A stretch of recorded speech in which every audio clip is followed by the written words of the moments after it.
Tu vas remplir ma coupe aujourd'hui. Seigneur, viens remplir ta coupe. Seigneur, tu vas remplir ma coupe aujourd'hui. Ça va déborder. Avec le Saint-Esprit. Tu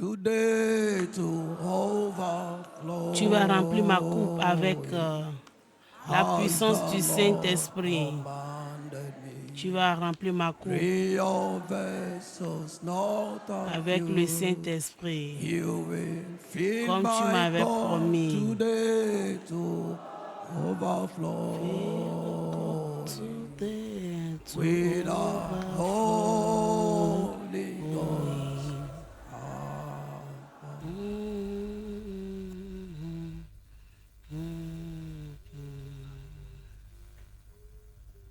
Je veux que nous prions cette prière. Dis au Seigneur, donne-moi la bénédiction totale de cette conférence. Toutes les bénédictions que Dieu a préparées pour cette conférence, depuis le début jusqu'à aujourd'hui, qui est la fin, que le Seigneur les déverse sur vous. Oh Père Céleste, nous demandons que tu nous donnes la bénédiction totale de cette conférence. Déverse cette bénédiction sur tout un chacun de nous. Nous sommes debout devant ta présence, Seigneur Jésus. Déverse-le abondamment sur nos vies.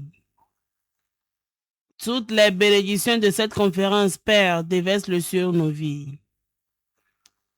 Relâche-le sur tout un chacun de nous.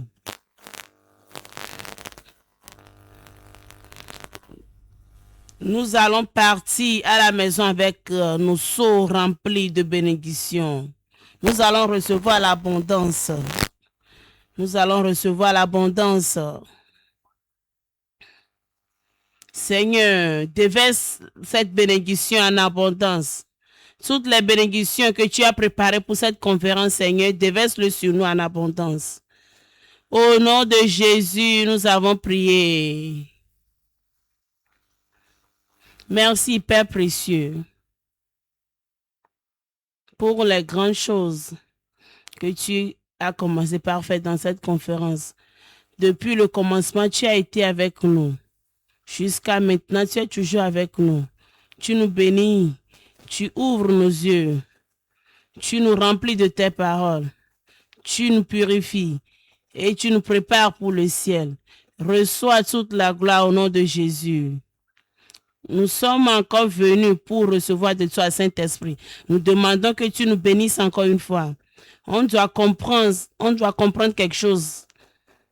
Donne-nous le cœur qui reçoit ta parole. Au nom de Jésus, nous avons prié. Amen. Asseyons-nous. Dans ce moment,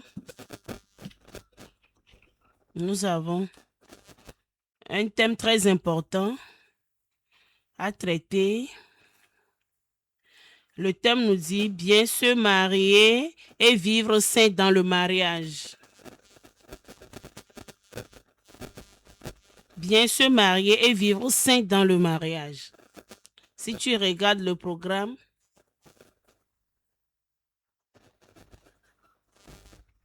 tu vas voir le titre dans le programme. Dieu veut nous prendre pour aller dans cette dimension de mariage. Ceux qui croient en Dieu pour leur bénédiction de mariage, Dieu va vous visiter aujourd'hui au nom de Jésus. On parle du mariage. Le mariage.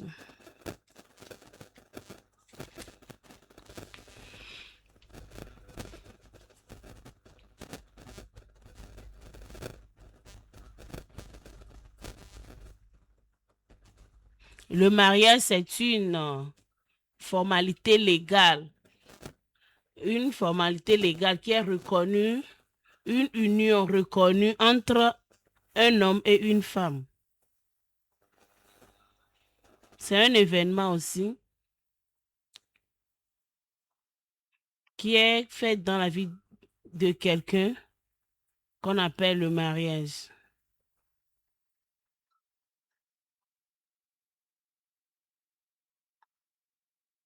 Si tu es arrivé à l'âge de mariage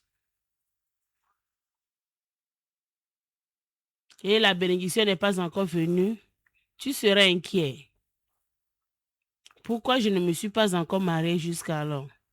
Les gens vont te poser la question, il y a quoi? Pourquoi tu ne te maries pas? Il y a quoi? D'autres, la famille, les membres de leur famille vont les maltraiter. Si tu ne te maries pas, tu vas quitter cette maison. D'autres, les gens vont leur poser la question, est-ce que tu as un problème? Pourquoi tu ne t'es pas encore marié? C'est un événement.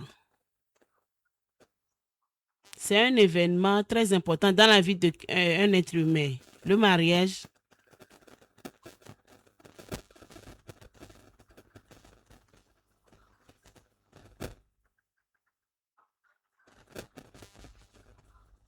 Est-ce que je peux dire que le mariage, c'est comme une ville qui a la porte d'entrée, mais si tu rentres, tu ne peux plus sortir? Le mariage, il y a une porte qui peut te faire entrer, mais tu ne peux plus sortir jusqu'à ta mort. Si le mariage est ainsi, Dieu veut que nous soyons très vigilants pour que tu ne vas pas rentrer dans un mariage non préparé. Car le mariage a une porte d'entrée, mais pas de porte de sortie. Amen. Si ça n'est ainsi, dans l'histoire du mariage, tout le monde doit être très très vigilant. Si nous voyons dans le livre de Romains 7,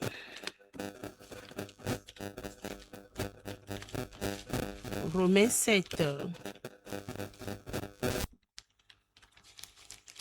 je lis le verset 2 et le verset 3. Ainsi, une femme mariée est liée par la loi à son mari tant qu'il est vivant. Mais si le mari meurt, elle est dégagée de la loi qui la liait à son mari. 3.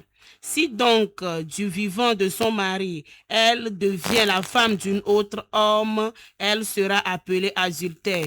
Mais si le mari meurt, elle est affranchie de la loi, de sorte qu'elle n'est point adultère en devenant la femme d'un autre homme.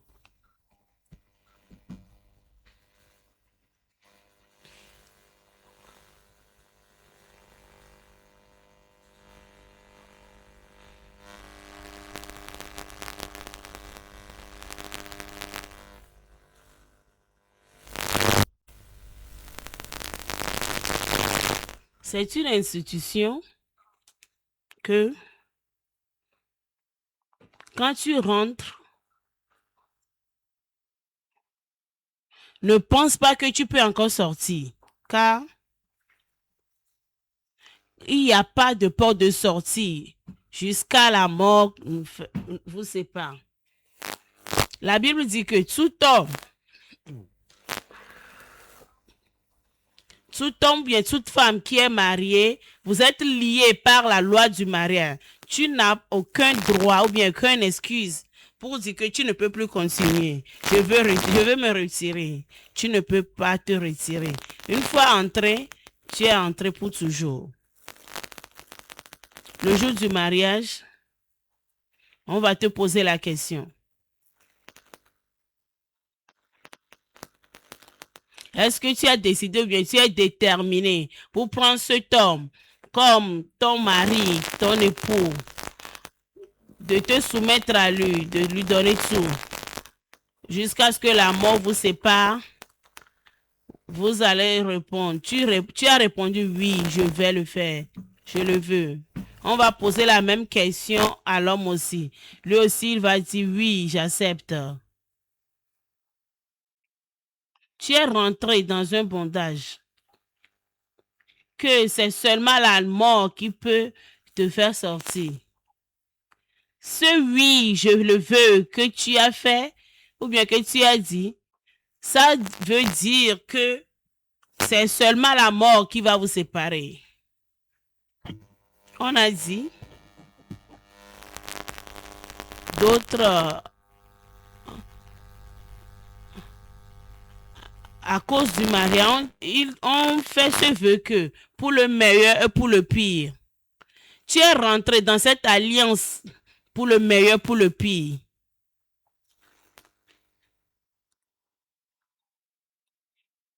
Si ça marche bien, c'est pour toi. Si ça ne marche pas aussi, c'est toujours pour toi. Donc, il n'y a pas de porte de sortie dans le mariage. Le mariage, c'est la seule institution qui est ordonnée par Dieu. Et cette union a le pouvoir de rendre deux personnes un. Le mariage a la puissance de rendre deux personnes en une seule. La Bible a dit dans Genèse, Genèse chapitre 2, Genèse 2,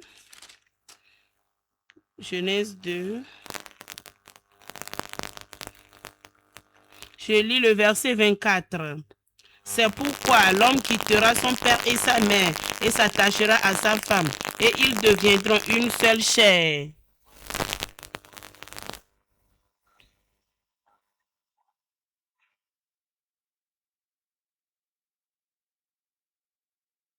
Ils deviendront une seule chair. C'est la seule institution qui a le devoir et le pouvoir d'amener deux individus à devenir une seule personne. C'est seulement dans le mariage que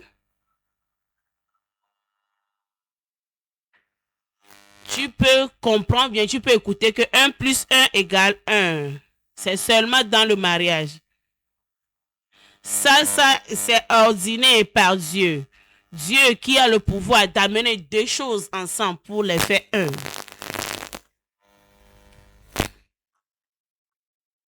Le mariage est initié par Dieu lui-même. Car c'est Dieu même qui a commencé le mariage. C'est sa volonté.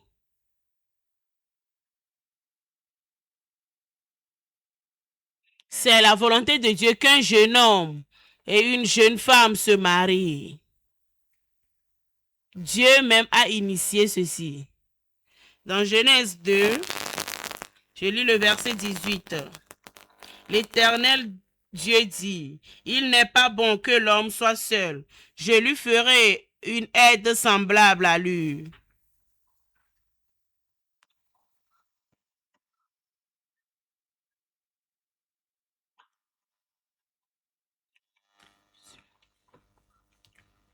Dieu même a initié le mariage dans sa volonté. Sachons-le ainsi, que c'est la volonté de Dieu que toi, jeune femme, jeune homme, tu te maries. Quand tu arrives à l'âge de mariage,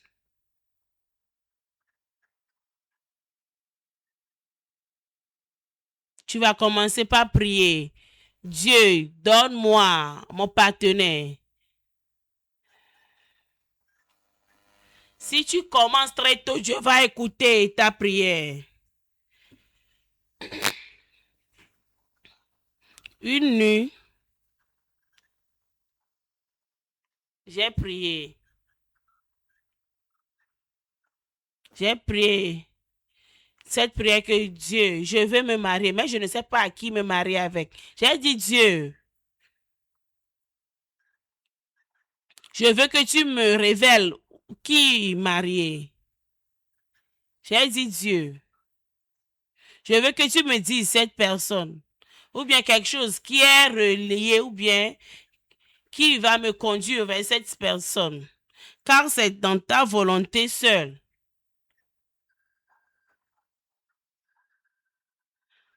Cette prière n'a même pas fait 5 minutes, mais cette même nuit, Dieu m'est apparu. La première nuit, la deuxième nuit.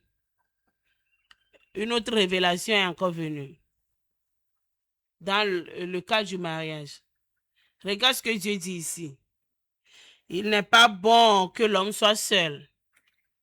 Je lui ferai une aide semblable à lui. Une aide semblable. Dieu sait celui qui est compatible.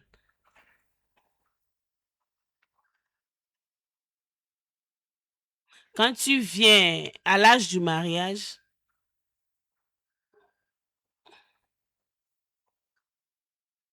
on a découvert que toutes les femmes, c'est pas toutes les femmes que tu vas retrouver ou bien que tu vas voir. Toutes les femmes que tu vas voir en route qui sont les femmes mariables.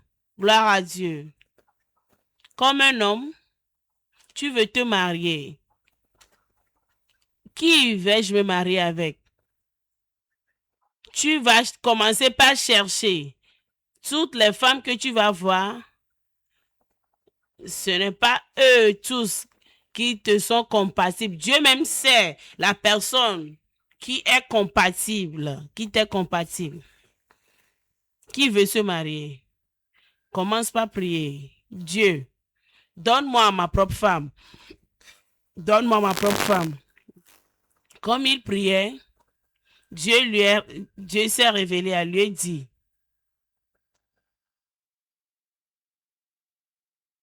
voyage, va dans ton village. Va au village. Il a pris un véhicule et il a voyagé. En rentrant dans le village,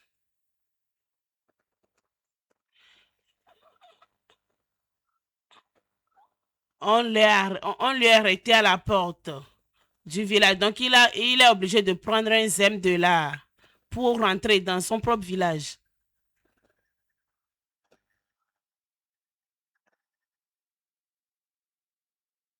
Il s'est tourné et il a vu une fille derrière lui. Et Dieu lui a dit, ça c'est ta femme. Gloire à Dieu. Dieu a dit que ça c'est ta femme. Le frère a dit que je ne la connais pas, mais je n'ai rien à dire.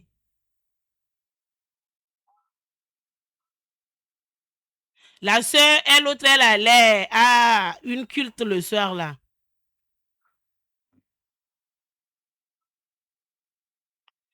Elles marchaient ensemble jusqu'à ce que la sœur n'entre dans une église. Le jour suivant, le gars là, ou bien ce monsieur est allé dans l'église de la sœur là, et elle a dit au pasteur, ma femme est dans ton église. Car le gars et le pasteur l'a demandé, qui est cette personne qui est ta femme? Le frère a dit que je ne connais même pas son nom. Dieu m'a seulement dit que c'est elle, ma femme. Et le pasteur a demandé, si tu la vois, est-ce que tu peux la reconnaître? Il a dit oui. Il a attendu jusqu'à l'heure du culte. Le pasteur a dit d'accord. Et le frère a encore vu la sœur venue au culte. C'est ainsi que la procédure du mariage a commencé entre eux. Gloire à Dieu. Comme c'est la volonté de Dieu qu'il a dit à Adam que je vais te faire une aide semblable. Quelqu'un qui va être compatible à ta vie. Pas toutes les femmes qui sont compatibles pour toi. La femme peut être très belle et bien éduquée, mais celle-là, ça ne te va pas. C'est pourquoi tu as besoin de consulter Dieu pour que Dieu te dirige vers celle qui est compatible.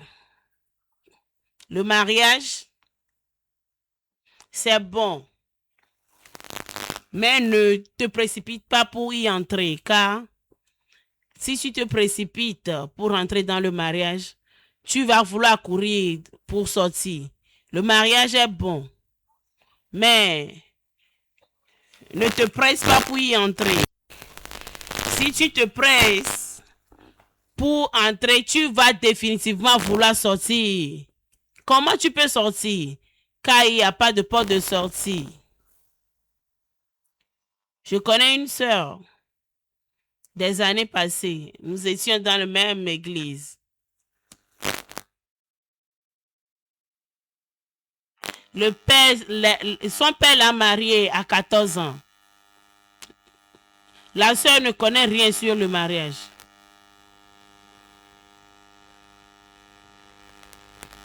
Ce qu'elle sait seulement est que quelqu'un vient pour te marier. Est-ce que tu vas accepter? Elle a dit, je vais accepter.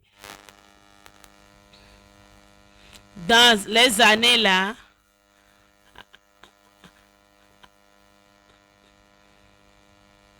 après le mariage traditionnel, la sœur va quitter les frères et les sœurs de l'église pour aller rester chez le pasteur.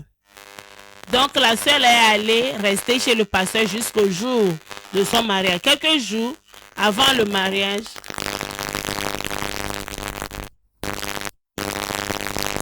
et la sœur a dit au pasteur que papa, moi je pense que après ce mariage, moi je vais retourner chez ma maman. Car la sœur ne connaît rien sur le mariage. Gloire à Dieu. Elle est naïve, elle ne connaît rien sur le mariage. Mais ses parents l'ont poussée à y rentrer. Elle croit que après le mariage, elle peut encore retourner chez ses parents et vivre toujours chez ses parents. Ne te précipite pas pour rentrer dans le mariage. Permets Dieu. Laisse Dieu. Laisse Dieu te faire ton choix. Amen. Dans ce thème, nous allons le considérer en 2 points.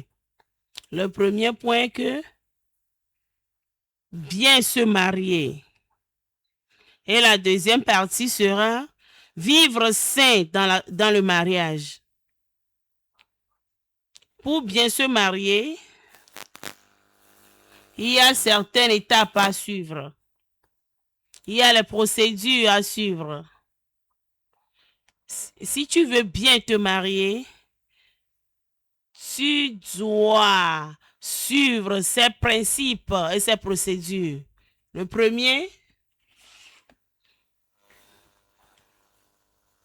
assure-toi de te marier dans la volonté de Dieu.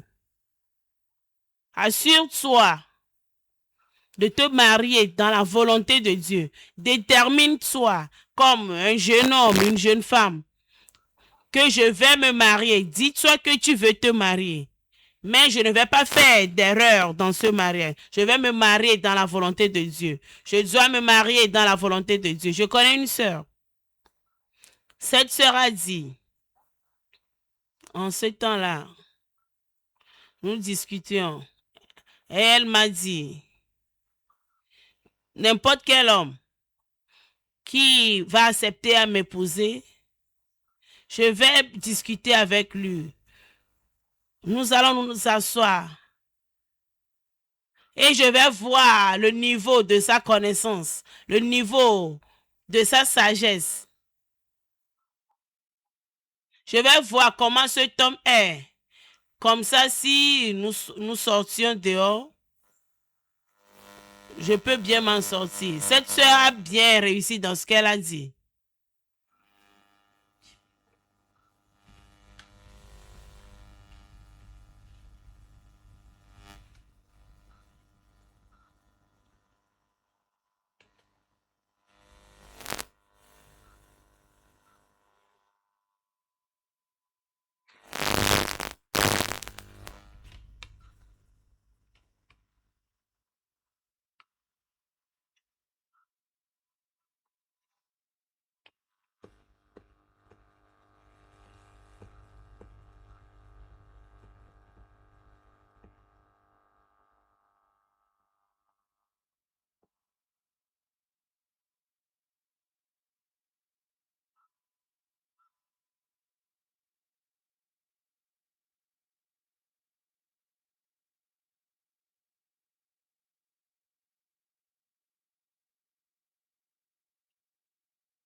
Dans Matthieu 7, verset 7 à 11. Matthieu 7, verset 7 à 11. Je lis à partir du verset 7. Demandez et l'on vous donnera. Cherchez et vous trouverez. Frappez et l'on vous ouvrira. Car quiconque demande reçoit, celui qui cherche trouve, et l'on ouvre à celui qui frappe. Lequel de vous demandera une pierre à son fils, et il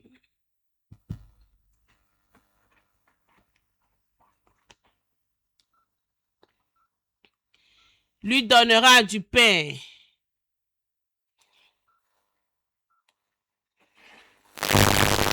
Donc, si méchant comme vous êtes, vous aimez donner de bonnes choses à vos enfants, à combien plus fort raison votre Père qui est dans les cieux donnera-t-il de bonnes choses à celui qui lui cherche? La Bible dit que Dieu va répondre à votre prière. Quand vous demandez, vous allez le recevoir, car c'est la volonté de Dieu. Quand tu viens à lui avec un cœur sincère pour dire, Seigneur, je ne veux pas faire d'erreur. Fais-moi mon choix. Tu dis, Jésus, fais-moi le choix. Dieu va toujours répondre à tes prières. Dieu ne te donnera jamais un serpent à la place du poisson. Il ne peut pas te donner une pierre à la place d'un pain. La Bible dit, quand tu demandes, tu vas recevoir. Quand tu demandes, tu vas recevoir. Certains disent que j'ai prié pour 5 ans, pour 10 ans. Je suis allé dans les retraites, dans les montagnes, sur les montagnes pour prier, mais pas de réponse. Quand tu demandes à Dieu, attends jusqu'à ce que la réponse ne vienne. La Bible dit que quand tu demandes, tu vas recevoir. Dieu ne ment jamais. Est-ce que Dieu va dire que je vais te donner quelque chose et finalement il va refuser? Retourne à Dieu dans la prière et demande-lui de te faire son propre choix. Dans Proverbe 19, Proverbe 19,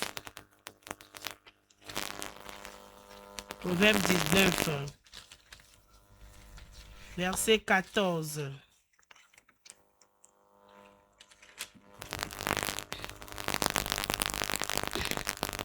On peut hériter de ses pères une maison et des richesses, mais une femme intelligente est un don de l'Éternel. La Bible dit qu'une femme intelligente est un don de Dieu. La Bible dit que les bénédictions de Dieu sont complètes et il n'y a pas de souffrance après ces bénédictions. Dans mon ancienne église, il y avait un pasteur. Il priait. Il a prié pour très longtemps. Et comme il continuait de prier, Dieu l'a révélé une sœur. Mais le frère ou bien le pasteur n'aimait pas cette sœur. Elle a dit que moi, je ne peux pas me marier à cette sœur. Seigneur, donne-moi une autre femme, donne-moi une autre femme. Montre-moi une autre femme. Il a continué de prier.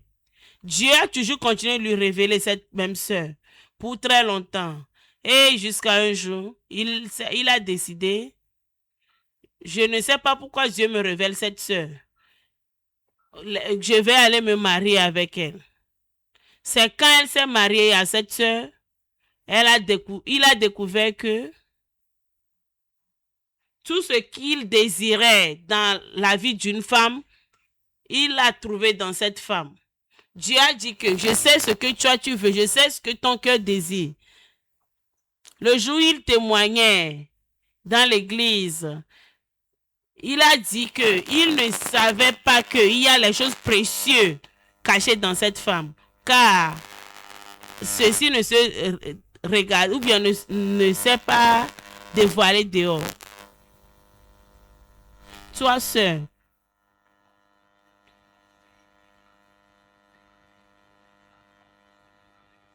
Dieu a vu quelque chose dans cette femme qui peut aider l'homme dans son ministère.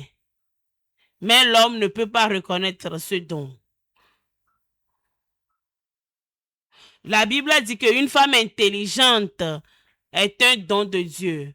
Un mari intelligent est un don de Dieu. Prie, permets à Dieu de te donner sa volonté. L'étape suivante, c'est de croire en Dieu pour sa volonté dans ta vie. Quand tu pries à Dieu, quand tu veux que Dieu te fasse sa volonté,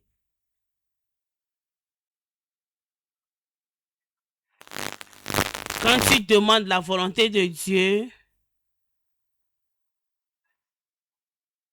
ferme tes yeux. Ne mets pas ton cœur sur quelqu'un avant de prier. Laisse Dieu te faire le choix. Dans Genèse 2, de verset 20 à 22. Et l'homme donna des noms à tous les bétails, les oiseaux du ciel et à tous les animaux des champs. Mais pour l'homme, il ne trouva point d'aide semblable à lui. Alors l'Éternel Dieu fit tomber un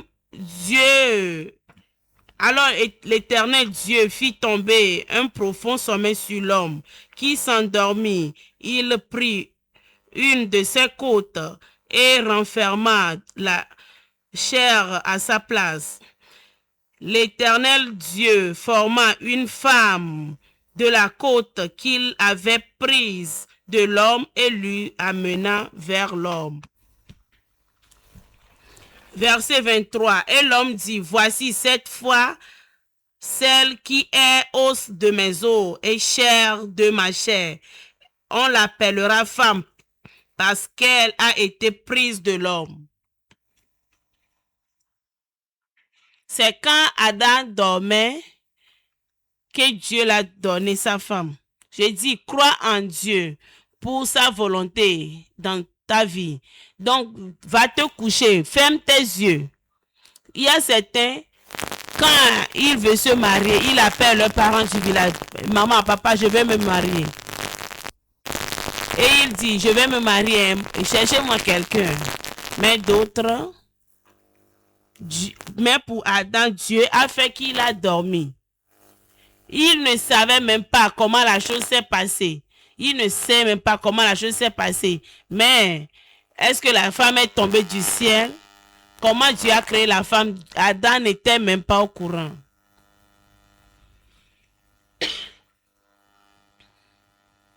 Quand il a vu la femme, il a dit vraiment, ça c'est l'os de mes os, la chair de ma chair. On va l'appeler femme, car elle a été tirée de l'homme.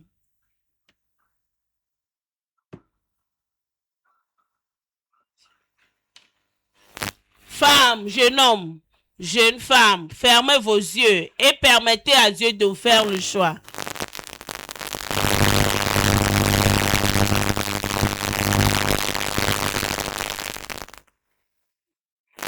Soit, après avoir prié, ne désire pas dans ton cœur que Dieu, je veux que ce frère me marie, je veux me marier avec cette soeur. Non. Quand tu fermes les yeux et tu pries, tu entres dans une sommeil profond, Dieu même va te faire le bon choix. Car Adam a dormi et Dieu lui a donné la femme juste. Ne sois pas pressé quand tu cherches sa volonté, car Dieu répond au moment opportun. Amen. Amen. Ne dis pas à Dieu, Ne dis jamais à Dieu que Dieu, si tu ne me donnes pas un mari avant le 31 décembre, je vais laisser ma Bible ou bien je vais quitter mon Moreza. Non, ne dis jamais cela. D'autres, à cause de cette précipitation, ils ont fait une grosse erreur. Tu vas te dire que je ne trouve pas de mari si je vais sortir pour aller me marier dehors. Une sœur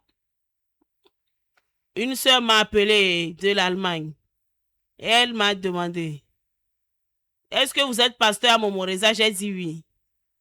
Elle a appelé son nom, son unité. Elle a dit, dans mon unité, nous sommes peu. Et le peu entre nous, nous sommes des vieilles filles et des vieux garçons. Et dans ces hommes-là, il n'y a personne là-bas pour me marier. Est-ce que vous êtes un Nigérien? J'ai dit oui. Je veux que Dieu me donne un Nigérien. Je veux me marier avec un Nigérien. Et je lui ai demandé, est-ce que ce Nigérien que tu veux te marier, est-ce que c'est la volonté de Dieu pour toi? Est-ce que les Nigériens sont des anges? Si Dieu te donne un Nigérien maintenant, est-ce que tu seras sur ta route du ciel? Va prier. Et elle m'a dit, je prie, je prie. Je lui ai dit, va prier encore. Quand tu pries, attends la réponse de Dieu. Car Dieu va répondre au moment opportun. Le temps de Dieu n'est pas ton temps. Dieu même a son propre calendrier. Ne dis pas à Dieu que c'est maintenant ou bien jamais. C'est maintenant ou bien jamais. Le temps de Dieu n'est pas le temps de tout le monde. Quand tu pries et la réponse ne vient pas, attends toujours Dieu. Attends Dieu pour le temps approprié. Dans le livre de Proverbes, Psaume 37. Psaume 37.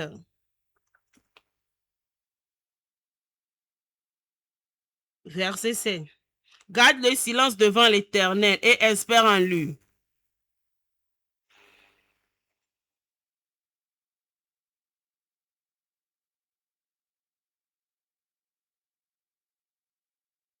Garde le silence devant l'Éternel et espère en lui. La Bible a dit d'espérer Dieu. Ne te précipite pas. Ne sois pas rapide. De nombreuses personnes ont suivi le chemin de la rapidité. Ils ont suivi cette raccourci et ils ont finalement terminé en enfer. Et ils regrettent aujourd'hui pourquoi ils se sont mariés avec leur époux. Pourquoi? Car ils n'ont jamais laissé Dieu répondre à leurs prières. Peut-être la personne que Dieu t'a préparée est quelque part ou bien il a voyagé. Mais Dieu attend cette personne de revenir. Dieu cherche un chemin pour vous connecter. Ne donne pas, ne limite pas Dieu, bien ne propose pas un temps à Dieu. Ne dis jamais que Dieu, si tu ne réponds pas à cette prière, ceci va se passer. Toi, ton devoir est seulement de prier et d'être patient.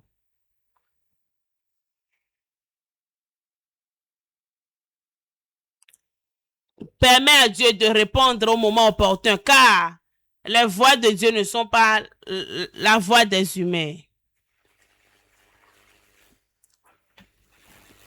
Dieu dit qu'il a un bon plan pour tout un chacun de nous. Dieu a un bon plan pour tous ses enfants.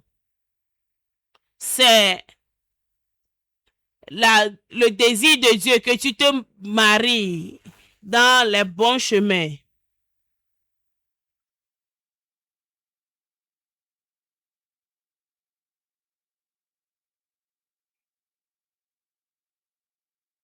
La Bible dit que je vais attendre jusqu'à ce que le changement ne vienne.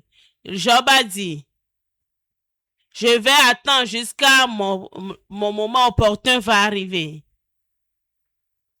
Pourquoi ne pas attendre? Pourquoi ne pas espérer en Dieu? D'autres ont 30 ans, 40 ans. Et ils disent, maintenant, toute personne qui va venir, je peux me marier avec lui.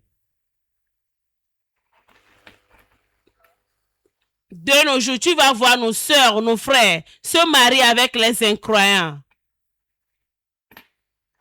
Il y a une sœur qui m'a dit récemment, il m'a dit, papa, quelqu'un vient pour me marier. Je lui ai demandé comment ça s'est passé. Il a dit que j'étais dans un taxi. Quand j'avais appelé le taxi, il y a un homme dans le taxi, il m'a appelé, il m'a dit que je t'aime. Et puis moi aussi, je l'ai accepté quand il m'a dit qu'il veut me marier. Pourquoi tu ne peux pas attendre la volonté de Dieu? Elle a dit, oh papa, cette volonté de Dieu, à chaque fois, là, je suis fatiguée. Donc je lui ai demandé, tu es fatigué de la volonté de Dieu? Tu ne veux pas suivre la volonté de Dieu? Si tu vas dans le sens contraire de la volonté de Dieu, tu vas souffrir. Car toute erreur que tu vas faire va te pousser en enfer. Attends. Tu peux dire que, ou bien tu peux penser que tu vieillis. Tu vieillis. Mais Dieu fait ces choses au moment opportun.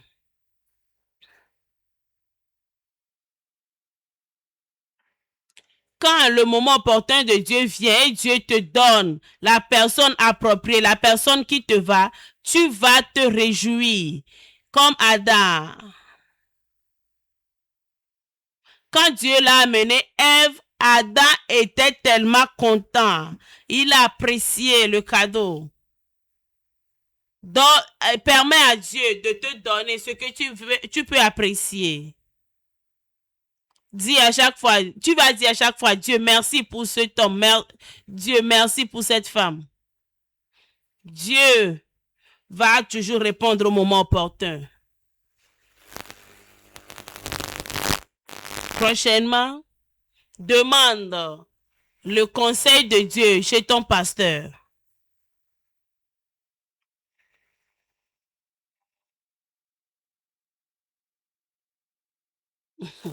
Quelques semaines après, j'ai posé la question à la sœur. Ma sœur, on dit quoi à propos de l'homme qui veut te marier? Et elle m'a dit, papa, tu m'as dit de ne pas me marier avec lui, non? Je lui ai laissé. Et je lui ai dit, si tu rentres dans ce mariage, c'est là tu vas comprendre, tu vas connaître bien cet homme. Cherche la volonté de Dieu. Tu ne sais pas que Satan t'attend au carrefour du mariage. De nombreuses personnes ont tombé au carrefour du mariage. Satan a préparé ses agents pour les donner comme époux.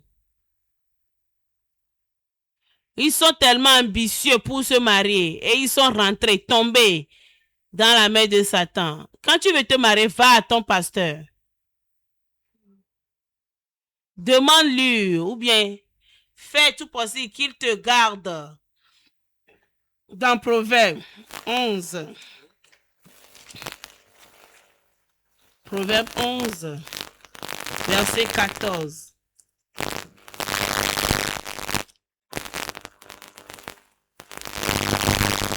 Proverbe 11, verset 14. La prudence fait défaut, le peuple tombe, et le salut est dans le grand nombre des conseils. Cherche les conseils. Parle à ton pasteur. Dis, papa, voici ce qui m'arrive. Regarde mon plan. Comment je vais faire? Ton pasteur va te guider. Ton pasteur va te guider. Et il va te montrer les bons chemins à suivre pour bien te marier. Pour bien te marier. La Bible dit.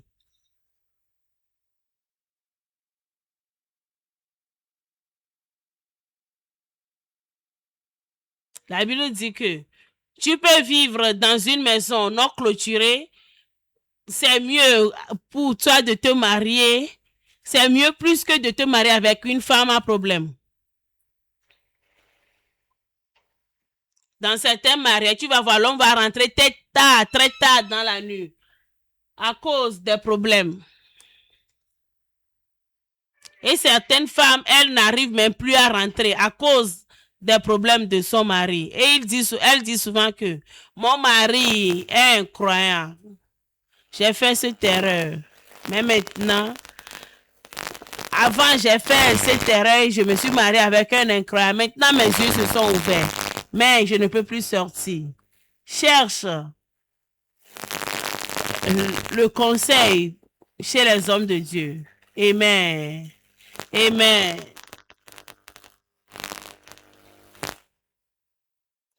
Ne conclue pas ce que toi tu veux dans ton cœur avant d'aller devant Dieu dans la prière. Un frère m'a dit des années passées, la personne que je vais me marier avec, la personne doit être élancée, teint clair, élégante. Elle doit bien s'éduquer. Et j'ai dit, frère, tu vas aller créer cette personne-là que tu veux, tu vas te marier avec. Va la créer, la façon dont tu veux, crée-la comme tu veux, va te marier avec.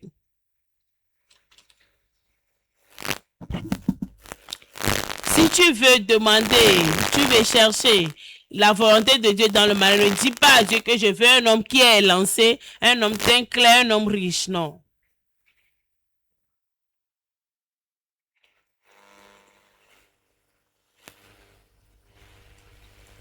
D'autres, ils prennent la résolution dans leur cœur avant d'aller prier.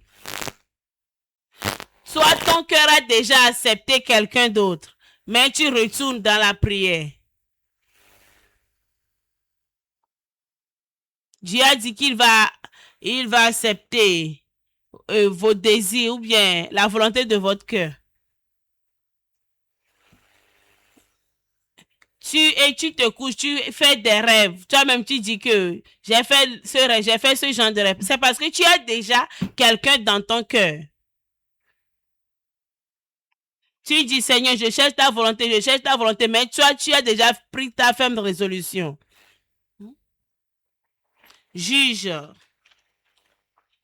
14. Juge 4.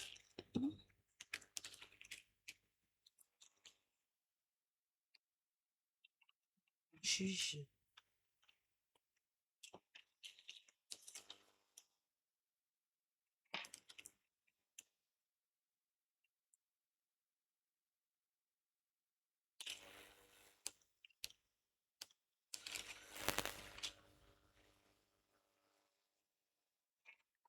Juge 14, verset 1. Samson descendit à Timna et il vit une femme parmi les filles des Philistins. Lorsqu'il fut remonté, il le déclara à son père et à sa mère et il dit, j'ai vu à Timna une femme parmi les filles des Philistins. Prenez-la maintenant pour ma femme. Son père et sa mère lui dirent, il n'y a-t-il point de femme parmi les filles de tes frères et dans tout notre peuple que tu ailles prendre une femme chez les Philistins qui sont incirconcis? Cette volonté ou bien ton choix-ci, est-ce que c'est la volonté de Dieu pour toi? Il a laissé les filles de Zion pour aller chez les incirconcis.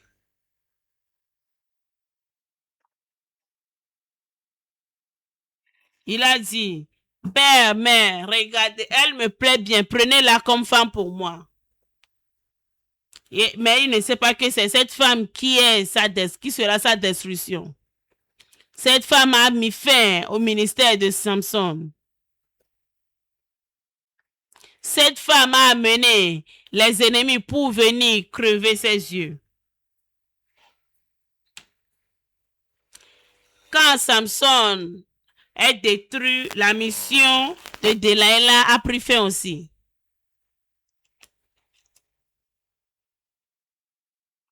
Pourquoi c'est très important que tu ne dois pas conclure la fête dans ton cœur avant d'aller devant Dieu? Car tu vas voir les manipulations sérieuses dans ce mariage, dans cette décision que tu as déjà prise. Ses parents l'ont dit, pourquoi tu ne vas pas te marier parmi tes frères? Il a dit non, je l'aime bien, elle me plaît. Des fois, quand tu prends cette ferme résolution, peut-être que tu marches selon la volonté de Satan.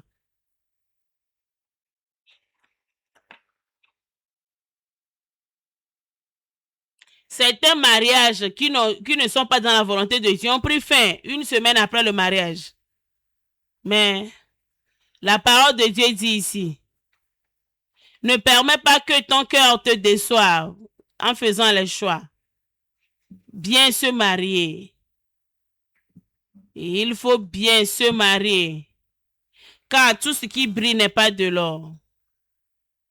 Ne dis pas que cette fille est tellement zélée. Elle est dans la chorale. Elle est intercesseur. Elle est évangéliste. Qui est cette femme-là que tu vois? Qui est cette fille?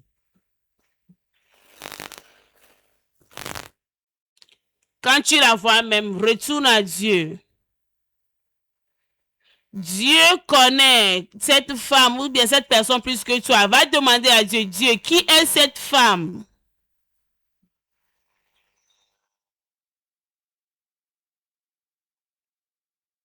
Ne te marie pas avec un incroyant. Ça, c'est le plus terrible des erreurs que tu as fait dans ta vie. Quand tu te maries avec un incroyant, c'est la plus pire des choses. Quand tu vas au comité de mariage, tu as déjà fait l'arrangement dehors et tu as dit à la soeur que viens dans nos unités. Tu as déjà fait tes calculs comme un grand mathématicien et tu as demandé à la soeur, maintenant tu vas rejoindre mon Raisin et tu vas participer à nos unités. Après un mois, tu vas aller chez le pasteur pour dire que j'ai déjà vu la volonté de Dieu dans ma vie. Et le pasteur va poser la question à la soeur, tu as déjà fait combien de mois, mon Raisin? Elle va dire que 1 mois, 2 mois. Tu viens d'entrer, tu as déjà vu la volonté de Dieu ici? Donc, ne te marie pas avec un incroyant. La Bible a dit dans Genèse 24,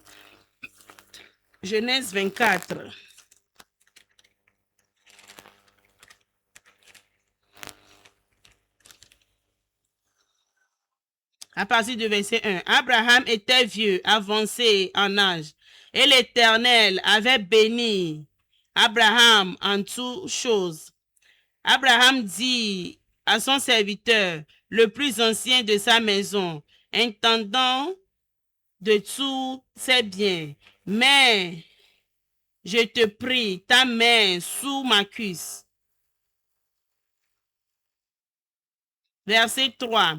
Et je te ferai jurer par l'Éternel, le Dieu du ciel et le Dieu de la terre, de ne pas prendre pour mon fils une femme parmi les filles des Cananéens au milieu desquels j'habite, mais d'aller dans mon pays et dans ma patrie, prendre une femme pour mon fils Isaac.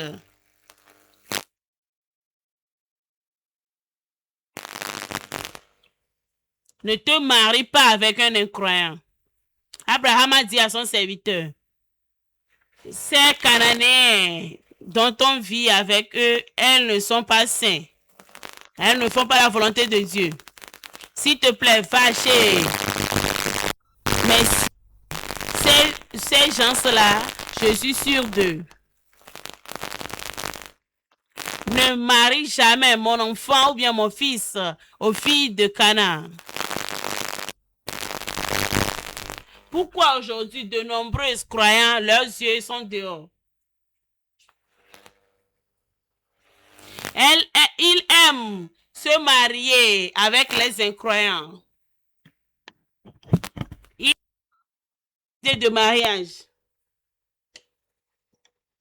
Toi qui déçois les gens pour se marier, quand le problème va venir, qui va souffrir? C'est pas toi-même. Tu déçois le pasteur. Tu as déçu la communauté de mariage. Et tu t'es marié avec un incroyant. Quand le problème va venir, c'est toi-même qui va faire face au problème. Tu seras le coupable. Donc, ne permets pas à ton cœur de te faire le choix. Il y a de nombreuses filles, de nombreuses sœurs à Momoreza. Pourquoi tu tournes ton regard dehors? Celle-là que tu cherches, est-ce qu'elle est née de nouveau?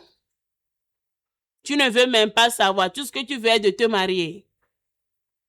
Que Dieu nous délivre au nom de Jésus. Amen. Sois patient avec la communauté de mariage. Sois patient avec la communauté de mariage.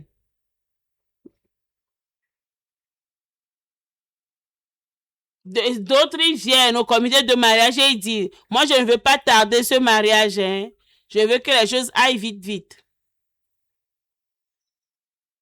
Quand le comité les prend dans la procédure de mariage, ils s'énervent. C'est l'histoire de un jeune homme. Nous étions dans la même église. Il est venu au comité de mariage. Et toutes les procédures se déroulaient.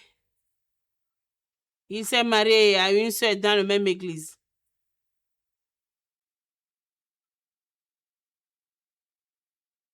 Ce que le comité du mariage faisait en ce temps est que quand tu viens, ils vont te poser la question, combien tu as? Et ils ont posé la question au frère. Il a dit, l'argent n'est pas mon problème. Le comité a procédé jusqu'au jour du mariage, au jour de la dot.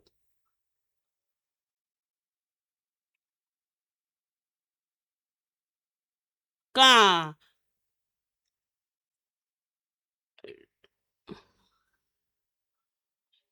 le moment de la dot vient, tu vas donner l'argent au comité.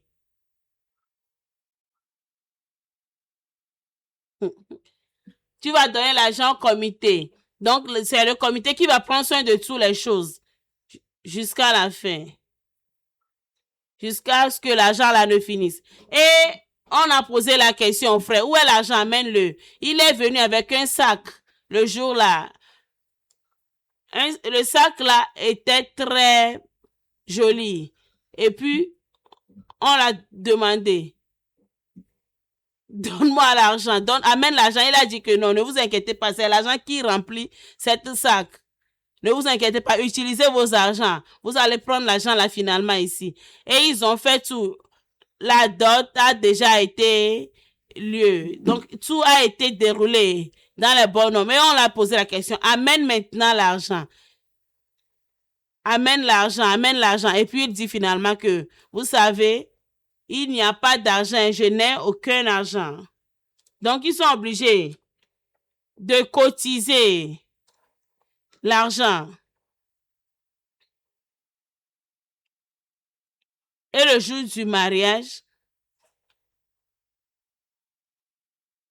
tout se déroulait bien. Et à la réception, quand on est venu au moment de rafraîchissement, on a demandé où sont les nourritures. Et puis il a demandé, il a dit, dis à un frère d'aller prendre de l'eau pour venir partager aux gens. On partageait l'eau aux gens et puis les gens espéraient la nourriture.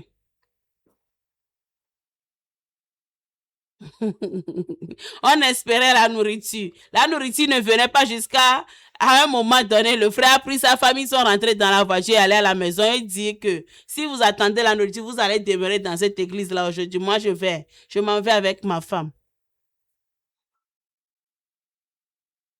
Tu ne veux pas suivre les instructions du comité de mariage. On te demande de faire ceci, tu refuses. On dit faire ceci, tu dis que vous me stressez. Vous me stressez. Toi, tu veux que les choses aillent rapidement. Tu es à l'église pour te marier, mais Satan te frappe pour ne pas suivre le comité.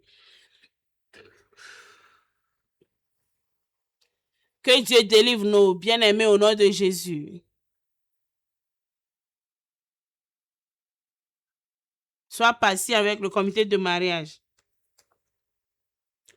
Marie-toi avec le consentement de tes parents, frère. Marie-toi avec le consentement de tes parents. Un frère veut se marier. Ses parents ont dit, tu ne vas pas te marier avec cette femme. Et le frère partit chercher ses amis pour aller chez les parents de la fille pour se marier, en l'absence de ses propres parents. Après le mariage, la famille a dit, tu ne vas jamais amener cette femme dans cette maison.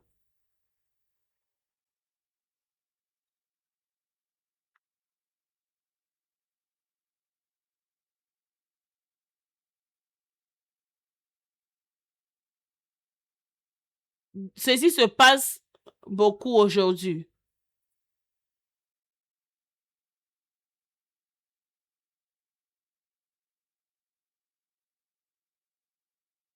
De nombreuses femmes disent aujourd'hui que mon mari a refusé de payer ma dot. Et on les demande comment vous avez commencé. On était des copains, copines et j'étais tombée enceinte. Maintenant, j'ai 4 enfants, j'ai 3 enfants. Et puis, il a refusé de me doter. Dans les bonnes procédures de mariage, le consentement du père, des parents de la fille et le consentement des parents du garçon sont très, très importants.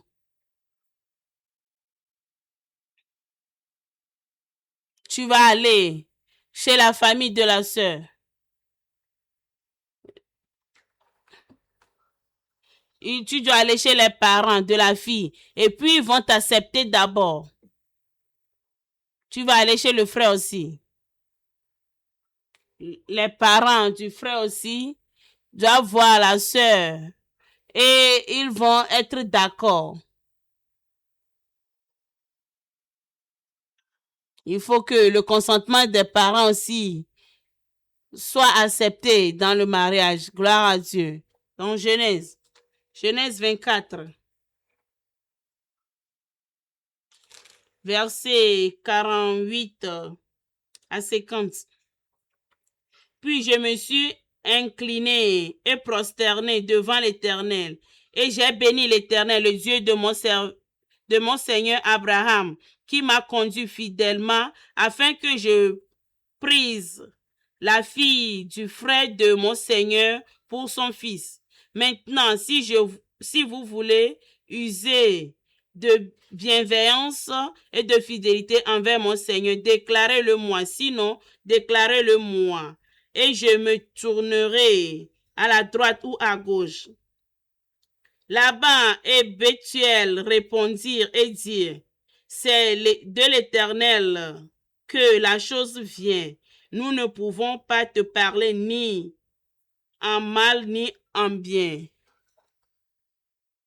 51. Voici Rebecca devant toi.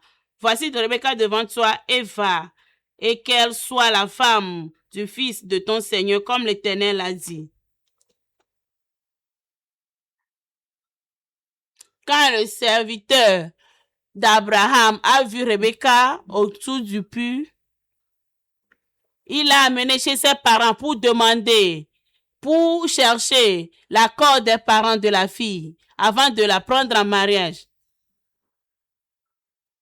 Et les parents de la fille ont dit que ceci vient de Dieu. Comment nous pouvons être contre la volonté de Dieu? Et on a posé la question à la fille, est-ce que tu veux suivre cet homme? Elle a dit oui. Donc, va comme Dieu l'a programmé. Si tu veux te marier, justement, cherche la volonté des parents aussi. Si tu veux te marier, fais tout possible pour que tu paies la dot. paie la dot. Si tu n'en as pas, explique aux parents de la fille que je n'en ai pas assez. Je vais venir payer après.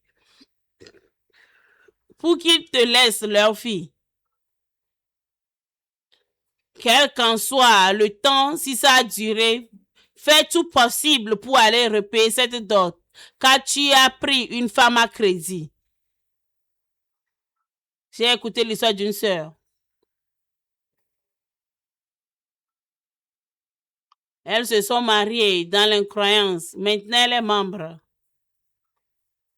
Elle vivait avec un homme. Et puis, l'homme a dit, allons chez tes parents. L'homme avait quelques sous sur lui. Et il a pris cet argent. Et il l'a amené chez le parent de la fille. Et puis, l'homme a remis cette somme-là qu'il a sur lui pour donner au père de la fille. Le père de la fille a gardé cette somme et il n'a jamais touché à cet argent en attendant le gars de revenir payer la dot.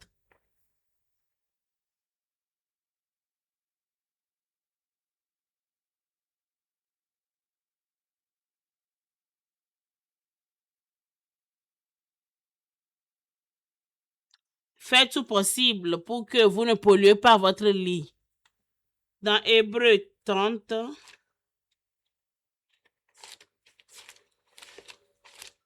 Hébreux 30, verset 4. Hébreux 13 plutôt. Hébreux 13, verset 4. Que le mariage soit honoré de tout et le lit conjugal exempt de souillure, car Dieu jugera les impies, les impudiques et les adultères.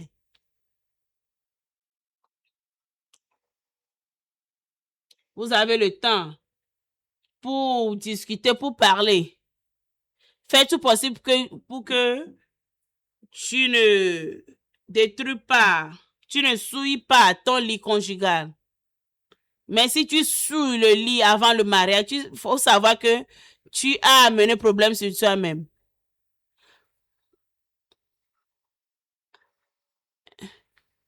Il y a une soeur et un frère qui se sont mariés. Ils ont déjà souillé leur lit conjugal. Mais ils sont venus devant l'autel pour venir jurer.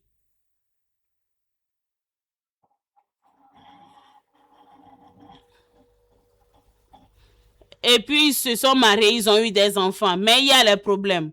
Finalement, ils sont venus à Momoreza et ils ont encore couvert ce péché.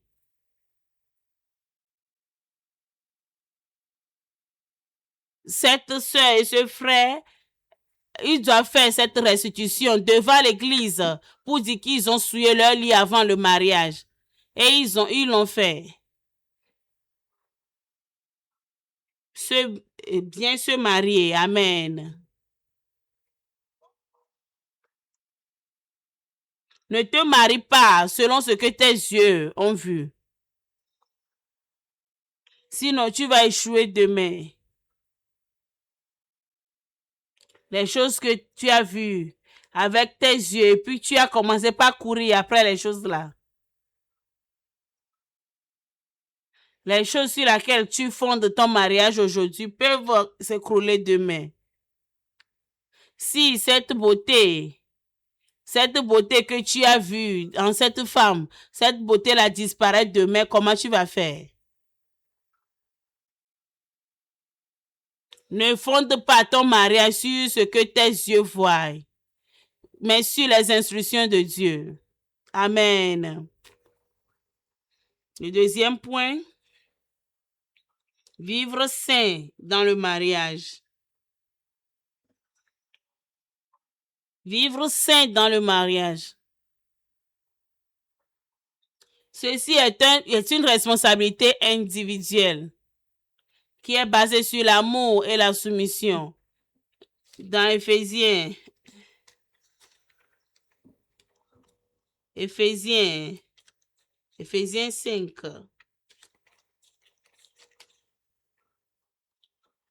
Éphésiens 5, verset 22 à 26.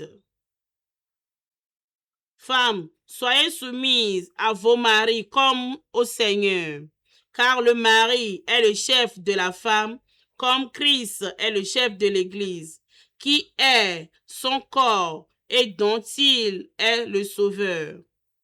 24. Or, de même que l'Église est soumise à Christ, les femmes aussi doivent être à leur mari en toutes choses. Marie, aimez vos femmes comme Christ a aimé l'Église et s'est livré lui-même pour lui, afin de la sanctifier par la parole après l'avoir purifiée par le baptême d'eau. Vivre saint dans le mariage, c'est une responsabilité individuelle. C'est une responsabilité individuelle.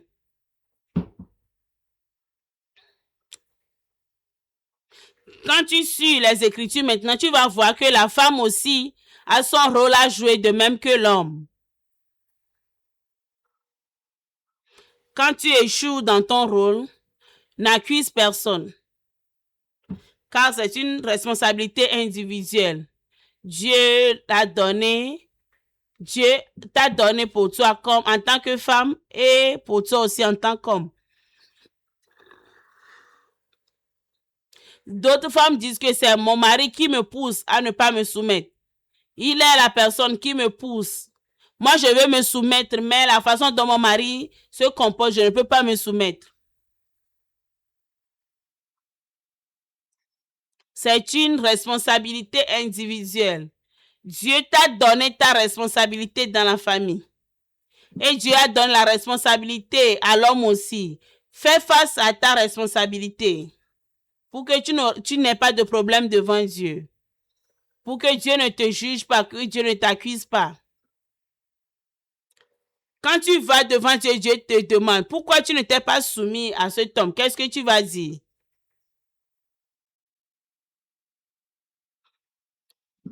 Si tu parles ainsi, tu as déjà échoué devant Dieu.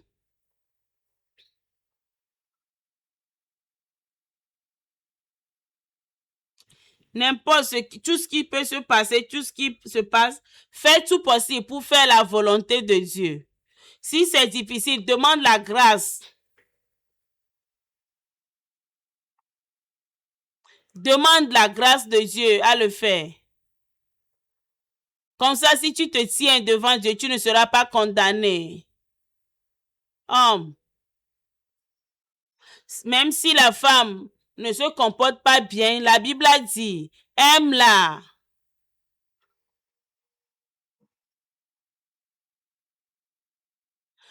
Aime cette femme, malgré tout. Comme ça, si tu te tiens devant Dieu au jour du jugement, tu peux parler pour dire que Dieu, j'ai joué ma part.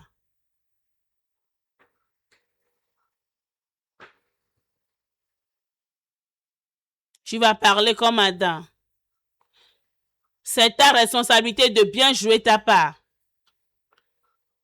Tu dois seulement demander la grâce à Dieu de faire ce qu'il te demande à faire. Dis Dieu, cet homme est tellement difficile. Seigneur, donne-moi la grâce d'être soumise.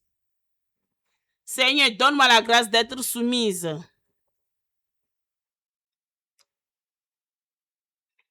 Certains hommes disent que cette femme est très méchante. Cette femme est très méchante. Mais malgré tout ce que la femme fait, toi joues ton rôle en tant qu'homme et aime-la. Quand tu échoues, tu n'es pas libre devant Dieu.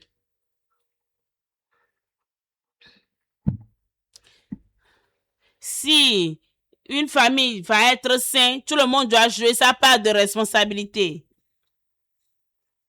Si tout le monde joue bien son rôle, tu vas voir que la famille est sainte. Gloire à Dieu.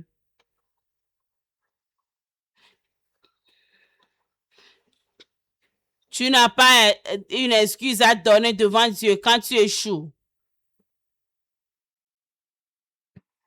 Tu n'as pas d'excuse à donner devant Dieu. Genèse 3. Ouvre ta Bible, Genèse 3.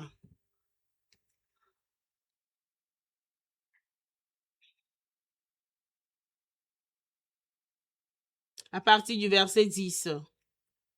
Il répondit, j'ai entendu ta voix dans le jardin et j'ai eu peur parce que je suis nu et je me suis caché.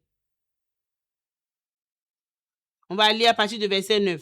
Mais l'Éternel Dieu appelait l'homme et lui dit, où es-tu? Il répondit, j'ai entendu ta voix dans le jardin et j'ai eu peur parce que je suis nu et je me suis caché.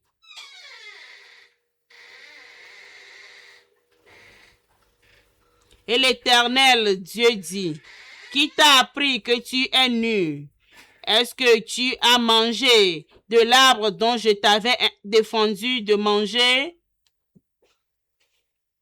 L'homme répondit, la femme que tu as mis auprès de moi m'a donné de l'arbre et j'en ai mangé.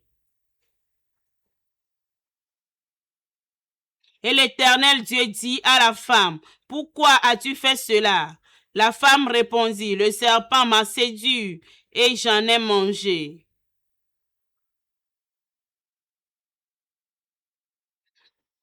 L'Éternel Dieu dit au serpent, puisque tu as fait cela, tu seras maudit entre tous les bétails et entre tous les animaux des champs. Tu marcheras sur ton ventre et tu mangeras de la poussière tous les jours de ta vie.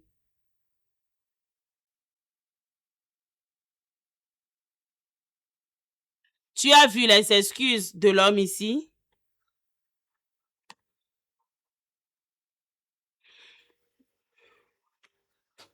Tu n'as aucune excuse à donner devant Dieu quand tu échoues dans ta responsabilité. Quand Dieu a appelé Adam, Adam a dit que c'est cette femme que tu m'as donnée. Hein? Quand Dieu a posé la question à la femme aussi a dit que c'est le serpent. Le serpent m'a séduit et j'ai mangé. Les deux ont donné une excuse, mais l'excuse qu'ils ont donnée ne tient pas devant Dieu. Ce que tu vas dire devant Dieu quand tu as désobéi à sa parole, cherche-le. Quand on pose la question, là, on va dire que c'est ma femme, c'est ma femme. N'importe quelle excuse tu donneras devant Dieu, ça ne serait pas acceptable. Fais tout possible pour bien jouer ton rôle. Quand tu échoues, Dieu ne va pas accepter.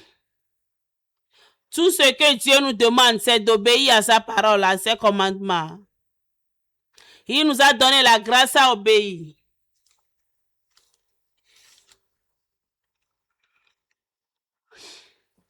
Ève a blâmé Satan. Adam aussi a blâmé la femme.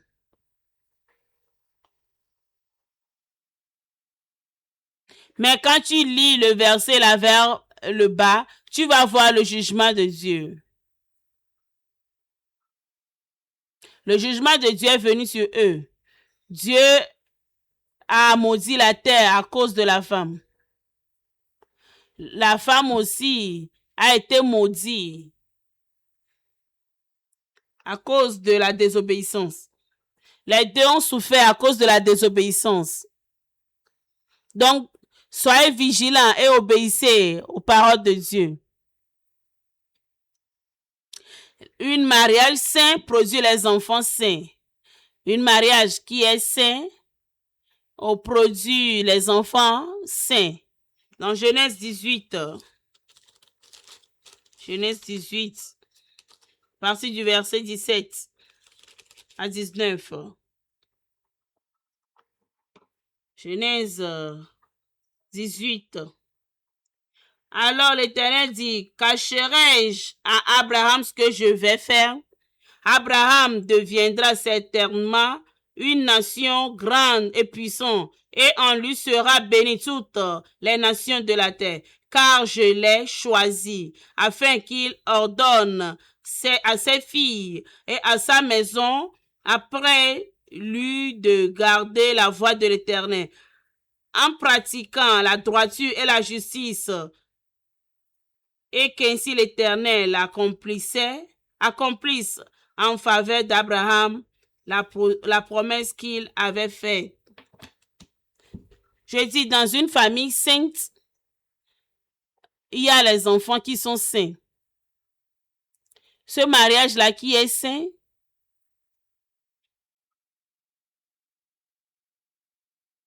donc marie-toi bien. Il faut que la sainteté règne dans ton mariage pour que tes fruits, le fruit de tes entrailles, soient saints devant Dieu. Il faut qu'il y ait une compréhension et une tolérance dans le mariage. Une bonne compréhension. Comprends ton mari et mari comprend ta femme. Quand il y a la compréhension, il y a la paix. Dans un mariage, quand il y a la compréhension, il y a la paix. Dans un mariage, quand il y a le mésentente, il y a toujours la querelle. Il y a les querelles. Je vais vous donner cette histoire. C'est l'histoire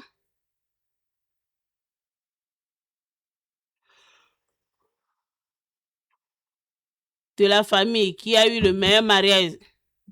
Qui est cette famille?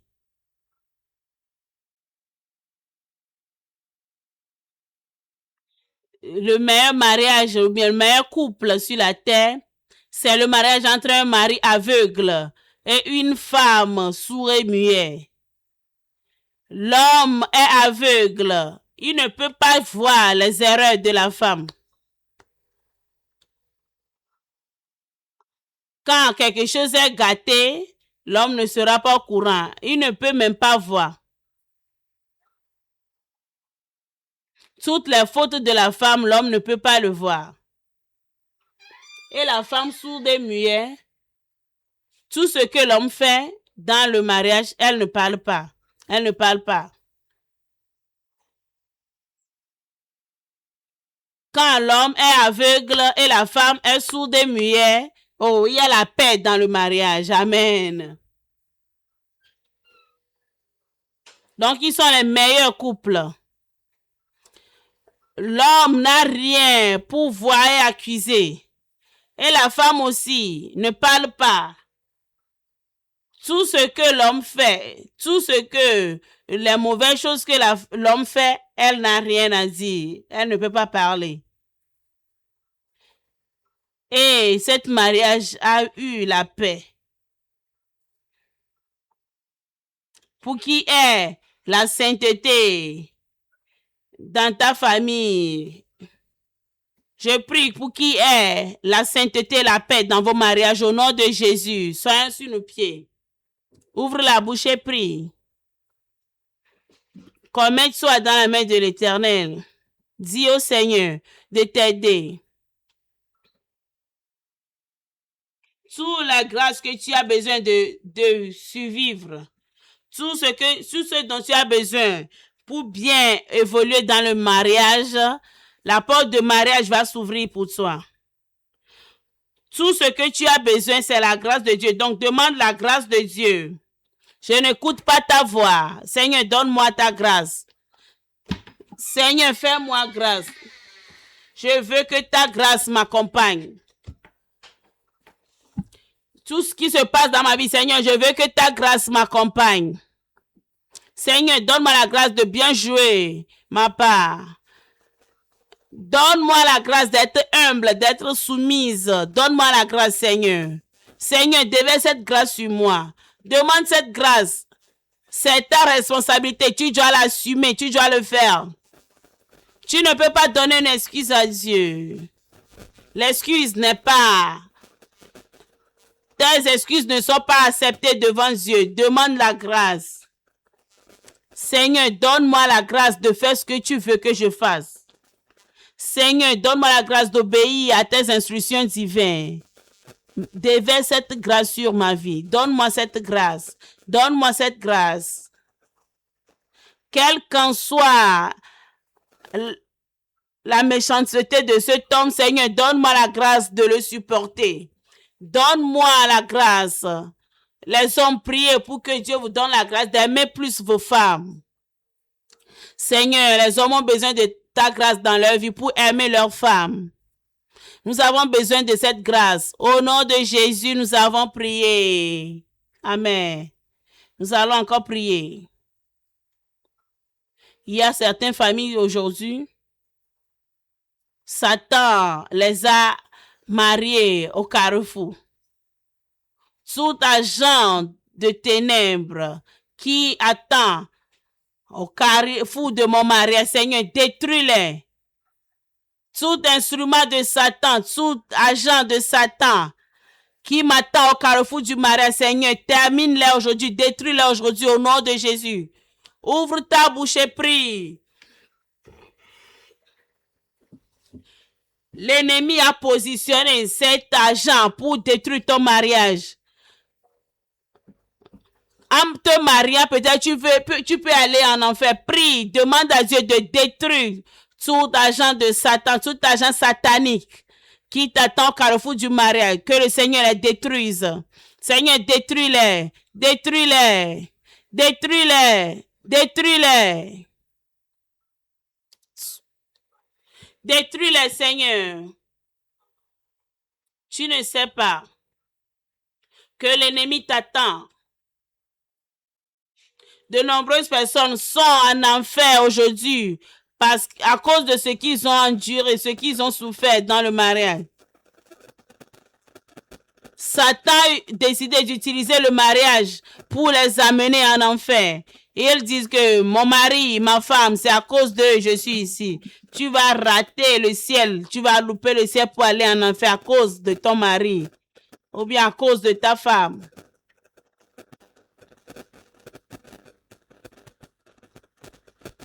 Vous, les célibataires, tout carrefour dans lequel que l'ennemi m'attend pour me mettre dans un faux mariage, Seigneur, délivre-moi. Tu ne sais pas celui que Satan est en train de préparer. Tu ne sais pas celui que Satan prépare pour toi. Prie pour que le Seigneur soit devant toi. Seigneur, devance-moi. Seigneur, devance-moi. Jésus, oh Jésus, devance-moi dans mon mariage. Au nom de Jésus, nous avons prié. De nombreuses familles souffrent de la manipulation satanique aujourd'hui.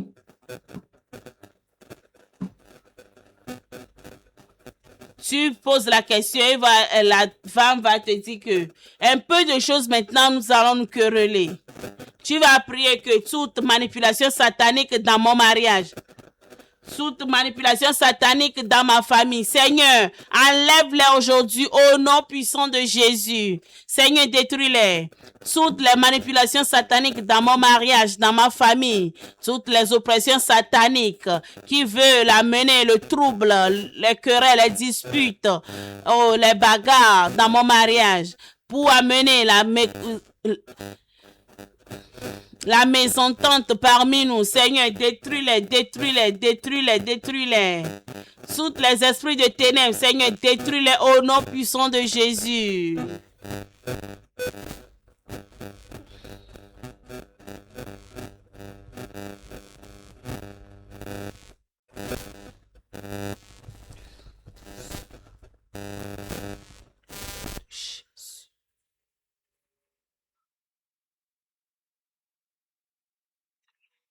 Ouvre ta bouche et prie. Seigneur, détruis-les.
Toutes les portes que l'ennemi a ouvertes sur mon mariage, sur ma famille, je prie que Seigneur ferme les portes de l'ennemi dans mon mariage au nom de Jésus. Je commande que cette porte soit fermée, que les portes de l'ennemi soient fermées sur mon mariage.